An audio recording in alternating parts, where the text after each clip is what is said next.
Hello. This is going to be a quick tech demo of something I've been working on since, I don't know, I guess Wednesday. Apologies in advance for the stereoscopic screen. I'm actually wearing the Moto G on my face right now with a really cheap plastic, like a VR AR headset sort of thing. It costs like 20 bucks for the headset, so it's not exactly the most important part of this. So over the last couple days, I had this idea of strapping it to my face and then seeing if I could make something useful out of it now that I have both my hands free. It's kind of like a heads-up display that displays a little bit of information, but, well, you'll see in a second. So the target that we're using is our business card, like the lab's business card. And as you can see, if we look at it, we get this really nice Tron-like menu with some with a couple of effects. Come back. Ooh, fancy. Not really.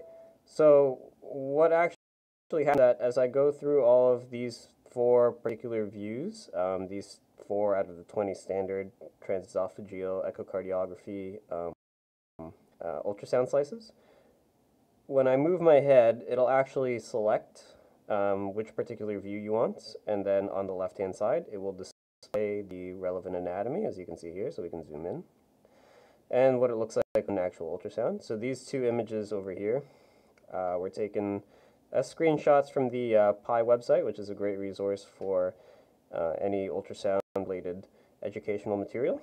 I'll leave a link in the description below if you'd like to check that out. It's a great website. Anyway, so if we look here, it'll switch to the long axis view, and again, we can just check out the, oops, that's what happens when we lose tracking. And again, we can just look at the anatomy and the ultrasound view. And this is without doing anything with my hands, except I'm holding up the business card. But we can just pivot it around and see all the information. So we can, again, go see the deep transgastric, and it'll switch. And then the short axis view. And there it is again. So there's no animations right now. It's fairly simple in its presentation. It's just a nice rollover animation so you actually know if you're looking at something. And the crosshair in the middle of the screen is just where your center of view is and where you're supposed to be moving your head so that you can access the different views. And then this side just changes. We'll get to these buttons in a second. So it's okay, like that's a nifty little demo, but again, my hands are kind of busy just playing around with the card. Plus it's a card, it's tiny, like why would I want that? So the nice part is the targets inside Vuforia, as long as they look like the targets are supposed to look, they can be, and when they're any size, you can actually expand the whole thing, and you're able to see things from a farther away. So right now, if I use this business card, we got to be pretty close to actually get into the menus. And then as we go further and further away, I actually can't trigger it. Unlike, let's say, I see it on my computer, I'm not completely hands-free, and I can just move my head, and the same things pop up, just like that. And then I still have my hands free, so I can type, I can drink tea. If it wasn't for this phone's really low resolution, combined with the low frame rate and the weird depth of field, I would probably try and drink this, but I think I would just fall over and spill tea all over myself. So rather than do that, we're just going to sit like whatever this distance is, maybe 2 feet away, and then I can just comfortably check out the different views as kind of a reference guide that's completely hands-free. So it's a kind of a heads-up display. It's a non-dynamic heads-up display. So information is actually being fed in from the internet, from a live feed. Rather, it's all static images that I've had to put in as just graphics. But as a tech demo and as a proof of concept that you don't really need your hands to go through a augmented reality interface, I think it's pretty good. The other thing is that if you have a touchscreen monitor, which I do here, you can actually do some pretty cool stuff. Like, for instance, we can make it smaller if I was sitting a little bit closer, or if I wanted to zoom in on, let's say, the 4-chamber view. So there's the 4-chamber view, but I wanted a better picture of the, whoops, come back. But I wanted a better picture of the ultrasound view, I could just blow my screen up. So it expands just like that. I'd like to be able to do that on the actual thing, just like move my hands and then be able to see a more zoomed in view, but right now I'm actually really bad at C#, so I barely coded any of this. A lot of the scripts were just repurposed from the AR VR mixed reality demo that Vuforia has on their developer website. I'll leave a link to that in the description below as well. But a lot of the different parts of this were actually just based off of the scripts that are freely available from there, and they're pretty good. So in this way, I can be kind of removed from the actual target, even though it's kind of annoying to still require a target, but that's just one of the limitations. But in this way, you can kind of have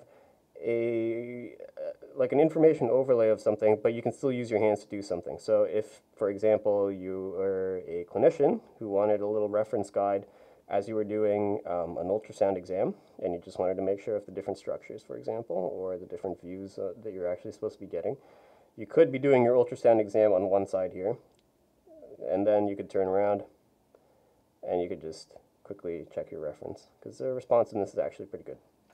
So, okay. So we went over the, where is it? We went over the business card example.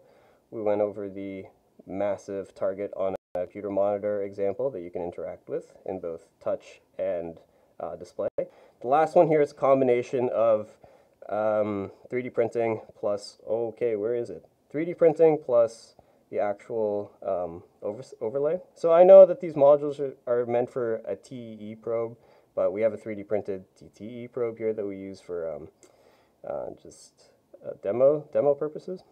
So what I've done is that I've strapped the business card onto it, and as you can see, it will still pop up. And now we can interact with the world with a 3D printed object as you would with a normal probe. And then we can learn and check out the different views, move the probe around. The tracking is again pretty good because these menus are sort of translucent, so you can actually see the target behind it. And now if we go to display beam, bam, we get a digital representation of an ultrasound beam. And then we can compare this to actual models. Do I still have it on my desk? No. So, oh boy. So now if we go back here, display beam, we can see some of our 3D printed heart models over here. Come on. Sometimes the focus kind of gets messed up. And then we can try to compare the beam and see what it looks like when we actually try and do an ultrasound exam. And then we can check the views and what parts that you're actually supposed to be seeing. Oh, I'm sorry, I lost it. Come back. There we go. There we go. So those are the anatomy, and then this would be the ultrasound. And then we can compare it with the actual model, or if you were doing this in reality, the actual images that you'd have. Sit display beam, and there you go.